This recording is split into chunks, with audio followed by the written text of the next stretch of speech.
Alright, hello, citizens of the Nigelverse. It is Nigel here once again, and this is going to be another wrestling review. So, we're continuing our look back at classic WrestleMania matches, and this one, I don't know if it's considered a classic. It is from a few years ago. Oh, well, what's considered a classic? I don't know. We can debate that later. But uh, today we're looking at Becky Lynch versus Ronda Rousey versus Charlotte Flair at WrestleMania 35. Winner takes all. The first ever women's main event match in WrestleMania history. And what a way, having not just two of the best female wrestlers in the company, in Becky Lynch and Charlotte Flair, to put on this big historic moment, the main event of WrestleMania, the biggest show of the year, the showcase of the Immortals, but also having Ronda Rousey, who fans were kind of starting to turn on her at this point, but she was still able to put on a good match, good performance, and yeah, so all three women collided here in this match. So for starters, of course, I'm not a professional wrestling reviewer or analyst, just a man who enjoys a good time.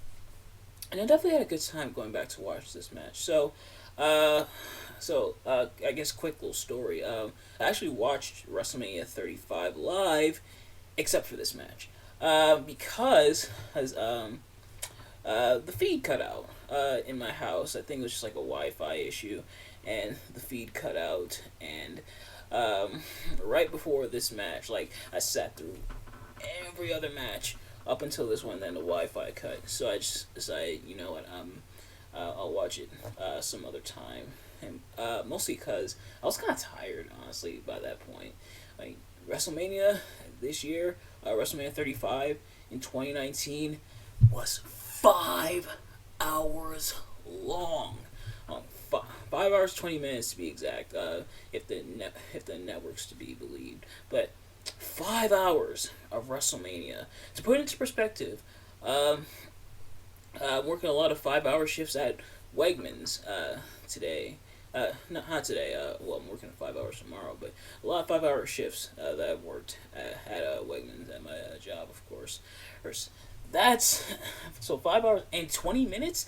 That's me clocking in when WrestleMania starts, working my entire shift, clocking out at the end of my shift if I clocked in and out on time, and the event still isn't over. 5 hours. I remember, like it started at I think like 7, because WrestleMania usually starts at like a special time, and they didn't wrap up until like midnight. It was close to midnight, obviously, when the internet cut out, and after that I was just tired. I had to go to bed. Thankfully, this was during my college days, and I think this was spring break, if I'm not mistaken. But still, I was tired, so I had to go to bed. But glad I went back to watch this match. I always said I would go back to watch this match at some point. I heard what people said about the match, and they're not entirely wrong about it, but well, some of the things that is. But yeah, I was tired, so I thought I'd revisit the match at some point, and glad I was finally able to here. So this match, this triple threat match,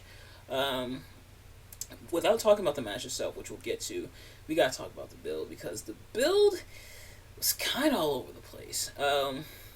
The thing is, and I guess I'll talk about all three women. Like I said, Ronda Rousey, some people started to turn on her. She was Raw Women's Champion going into it. Then Charlotte Flair, was inserted into the match by Vince McMahon. Why? Because she's Charlotte Flair. Essentially, the thing about Charlotte Flair is, I like Charlotte Flair. She's really cool. She's really, really talented.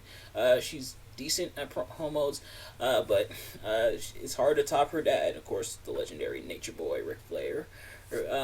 She's decent at promos. She's very solid in the ring. And botches are what they were, but everybody botches. But she's like solid in the ring. But I think the thing that a lot of people don't like about Charlotte Flair, and especially didn't like back then, was because she was pretty much handed, it seemed like, a lot of opportunities. Why did she win a lot of stuff? Because she was Charlotte Flair. Why did she win the 2020 Women's Royal Rumble? Because she's Charlotte Flair. Why'd she win the NXT Women's Championship? Because she's Charlotte Flair. The second time around in 2020 when she beat Rhea Ripley for it at WrestleMania, because she's Charlotte Flair. Wow, I just thought about Rhea Ripley faced Charlotte Flair at WrestleMania 36, the one with no crowd for the NXT Women's Championship. 3 years later, they're going to fight again, this time for the SmackDown Women's Championship. The places where wrestling takes you. But Charlotte definitely got a lot of opportunities. And then there's Becky, who was kind of like kind of like Stone Cold Steve Austin, and she was like the people's favorite. She was the one. Prior to this, Nia Jax busted her face right before Survivor Series, so she was out for some time. Definitely the people's favorite. She was getting over with the man gimmick, and people wanted to see her being pushed. So she was definitely the people's favorite going into it. A lot of people have said, and I kind of agree, this probably should have just been Ronda Rousey versus Becky Lynch. And Charlotte, they did some good stuff, which I'll get into. Charlotte, it definitely pulled her weight in this match as well, but honestly, if it was just Ronda Rousey versus Becky Lynch, you could have still had it in the main event, first time ever, or women's main event at WrestleMania. Even if you didn't do Where It Takes All, having it in the main event, I think, would have been pretty cool. It's funny that Becky Lynch closed out the show, and then her husband, they weren't married yet, I don't think. No, they weren't married yet at this point, but her husband, Seth Rollins, opened the show against Brock Lesnar for the Universal Championship. But they probably could have still did Becky versus Ronda, and it still would have been like a good match and still have Becky win and everything. But rant over, her kind of backstory over, let's get into this match. So for those of you who have watched these wrestling reviews before, you kind of already know how this works. For those of you who haven't, I'm pretty much going to be talking about what I liked and what I disliked about the match. And what I liked, and the thing I kind of alluded to, all three women, I think, did really well. There were a lot of really good spots. Some botches throughout, but like I said, everyone botches. Honestly, except if it's something like really, really bad, or if it's like botches all throughout the match, if the match is like a botch fest. Botches I don't really bring up in these match reviews. But like I said, if it's if the botches are constant throughout the match and it really, really weighs the match down, or if it's like a really, really scary, you have to talk about it, botch. And there's been quite a few of those in wrestling history. But if it's like that, then obviously I'll bring up the botches. But otherwise, I don't really bring them up. But all three women did really well. All three women got a lot of time to shine and really brought out the best from all three. Becky was definitely the favorite, so she was doing a lot of fan favorite moves, some submissions and stuff. Rousey, of course, that UFC background, doing a lot of the UFC MMA maneuvers, which she usually does in her matches and everything. And then Charlotte, of course, her athleticism and her high flying ability. Part of me, because of all the pushes she got, wants to hate Charlotte, but I just can't because she is really, really talented. But so all three women, I think, gelled really well and had some times to shine. There was plenty of triple threat spots that were pulled off here. There's like the double powerbomb onto Ronda Rousey when she tried to go for the double armbar. There was the table spot, which they did kind of mess up the table and do like a completely clean break, but it's whatever. So all three women, I think, did really well and worked really, really well with each other. And the thing about the four horsewomen facing each other, which the four horsewomen are, of course, Becky Lynch, Charlotte Flair, Bayley, and Sasha Banks / Mercedes Moné.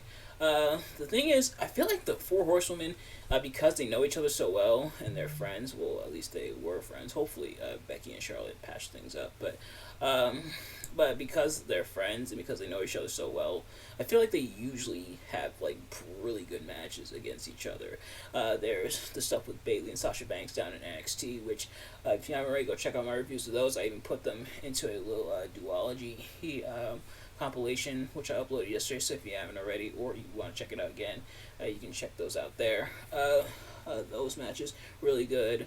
Charlotte and Sasha, even though they hot potatoed with the title, from what I remember her in 2016, the matches weren't bad, and yeah, so I feel like they work really well together. Her and Ronda being added to the mix, thankfully didn't drag things down, but she got her time to shine, and they still did really, really well against each other, I feel like. In terms of what I didn't like about the match as much, some of the botches, which, like I said, not really like that much of a big deal. But something that was a big deal was that ending. People talk about that ending, kind of that roll up ending that Becky Lynch did, where she Ronda was going for Piper's Pit, and then Becky did the roll up, where they go to the side and everything, and pinned her, and that was it. Ronda, even though she kind of got her shoulders up, which they alluded to on commentary, Ronda didn't kick out. Oh, and then Becky just won right after that.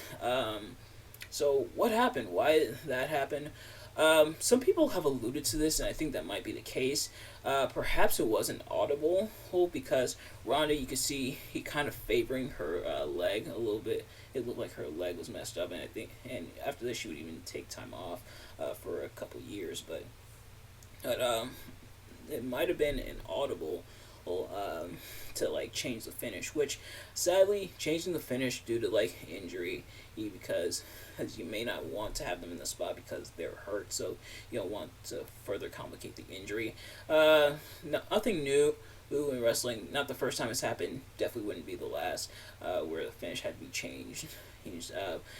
Normally when it's the quick move and then that's it to finish them off, usually that means something went amiss, something got messed up. And it's funny because that was the second one that I remember of the night. The first was a roll-up type mover as well, when Rey Mysterio faced Samoa Joe. Oh, that match was really short as well, I think, also because of injury. I think it was either Rey or Samoa Joe that got injured, but the match was stopped fairly quickly. So, wow, second time that happened on the night, which is unfortunate.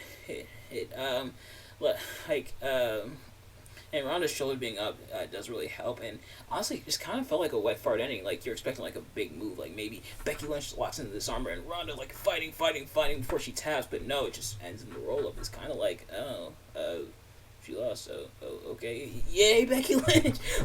People were still happy that Becky Lynch won, but it's kind of okay, yeah. But like I say, it possibly was the audible due to the injury and whatnot. The other thing is that the crowd was tired for a lot of the match. They were kind of quiet, kind of sitting there. They did pop at some stuff, but you could tell they were spent. This was definitely a 5-hour show. They were there a lot. Some of them probably were there even longer because of the pre-show. Oh yeah, the crowd was just probably tired at this point. They were probably spent. It's been 5 hours. We gotta go home. They were definitely spent. Definitely exhausted all their energy. Even Michael Cole on commentary, his voice was shot in the match. His voice was definitely sounding kind of hoarse and everything. You could tell. The show took a lot out of not just Michael Cole, but the crowd as well. Obviously, it didn't take a lot out of Becky, Ronda, and Charlotte because they didn't wrestle until right then and there. But yeah. But otherwise, I would recommend checking this match out. It's a pretty good match for the most part.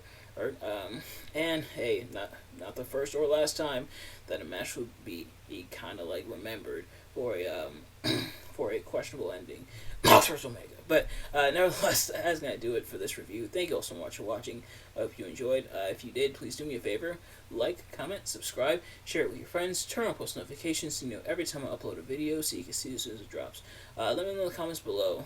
Do you dislike my review of the match? Do you agree or disagree with my sentiments? Let me know. Thank you all so much for watching. I will see you guys later. Peace.